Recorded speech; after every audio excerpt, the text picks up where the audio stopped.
দেখো বন্ধুরা, আজকে তোমাদের সাথে শেয়ার করছে বর্ষাকালে ঘরদোরের পজিশন কি হয় জামা কাপড় না শুকালে। তো আজকে ভাবলাম কি তোমাদেরকে শেয়ার করি। এটা আমাদের মতো কত ঘরে এরকম হয় অবশ্যই কিন্তু তোমরা কমেন্টস করে জানাবে। আর ভিডিওটা ভালো লাগলে লাইক শেয়ার কমেন্টস করতে কিন্তু একদম ভুলবে না। আর মুখার্জি ফ্যামিলি ব্লগসটা অবশ্যই সাবস্ক্রাইব করবে। তো দেখো অবস্থা, দেখো এই যে সব জামা কাপড় এখানে ঝোলানো রয়েছে, দেখতে পাচ্ছ। আরো কিছু জামা কাপড় আমি দেখাচ্ছি কোথায় কোথায় ঝোলানো রয়েছে।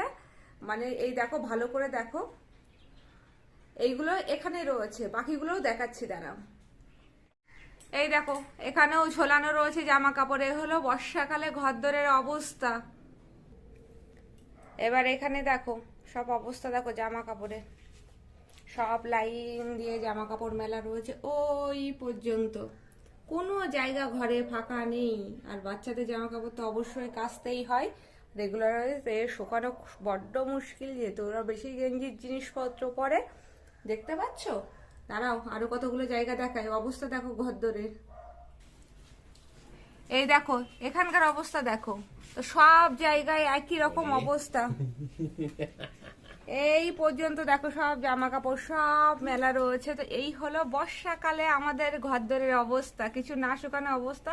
আর বাইরের ওয়েদারটা আরেকবার না দেখালেই নয়। এই দেখো ওয়েদার দেখো, আর এখনো কিন্তু বৃষ্টি পড়ছে ঝিরঝির করে, কন্টিনিউ তো বৃষ্টি পড়ছে। তো এই হলো এই রকম ওয়েদারে ঘরদোরের অবস্থা। তুমি কিছু বলবে? এই যে আমি এমন আদর করব। Good morning, very good morning. এই যে গুড মর্নিং বলো, গুড মর্নিং। তখন তো বলেছিল আবার বলো।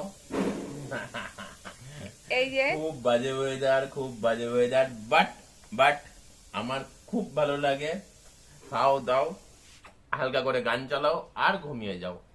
তো এই হলো ওয়েদারের অবস্থা, জামা কাপড় শুকাচ্ছে না, ঘরদোরের অবস্থা এই।